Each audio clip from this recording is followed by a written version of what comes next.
ጅቡኛላችሁ ማለት ነው። እሺ የደስታ ቀን ነው የምን ዝምታ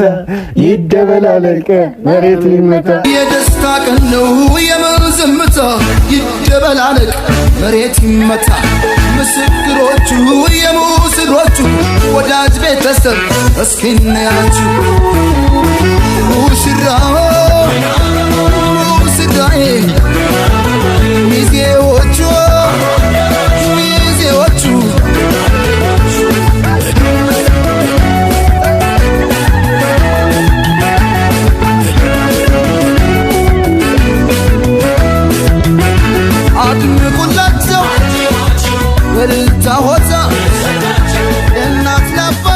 አንዳንዶቹ የኔ ህይወት እንዲበላሽ ብዙ ሲደክሙ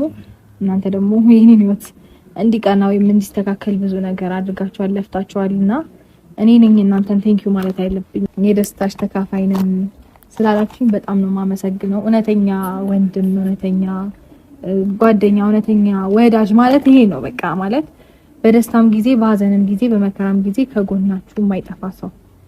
ማለት እንደዚህ አይነት ሰው ነው ሶ እናንተን የመሳሰሉ ወንድሞች ስለሰጠኝ ፈጣሪን አመሰግናለሁ በጣም ነው ማመሰግናችሁ አይገባ የኔ ቅመም እኔን ያሽኩረመች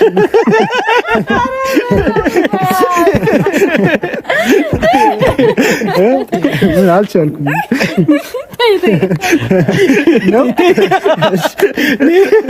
ዋው የዛሬው የማይታመን ነገር ማለት ነው ሩታን እንግዲህ ሩታ በአዲስ ነገር መታለች እነ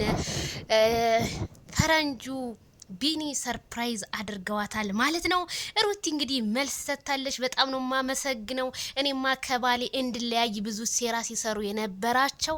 አልተሳካላቸውም ብላለች ሩታ ማለት ነው በጣም ትክክል ብለሻል ብዙ አንቺን በቃ እኔ ቃላት እኔ አጥሮኛለን ቢኒ ማለት ነው ቢኒዬ በጣም እናመሰግናለን እንግዲህ ሩታን ቅበጭ ብለዋታል ማለት ነው ዋው ቅበጭልን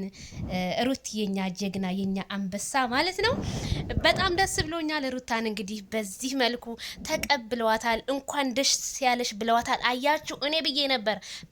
በባልና በሚስት መካከል አትግቡ በኋላ እናንተ እዳር ላይ ተወርቃላችሁ ብዬ ነበር ይሄው እዳር ላይ ወደቃችሁ ሩታ ግን ደስ ብሏታል ከባሏ ጋር ስለተታረቀች ማለት ነው እንግዲህ ሰርፕራይዝ አድርጓታል እነ ፈረንጁዬ እንኳን ደስ ያለሽ ሩታ ወደፊት አዳዲስ ነገሮች አሉ አዳዲስ ነገር ነው የምናየው ግን እናንተ አንዳንድ አጨብጫቢዎች ሩታና አብርሃም እንዲለያዩ አሁንም የምታረጉ መቼም እላችኋለሁ አይሳካላችሁም ለማንኛውም ሩትዬ እንኳን ደስ ያለሽ በድጋሚ ዋው ዛሬ ሩታ ደስ ነው ያላት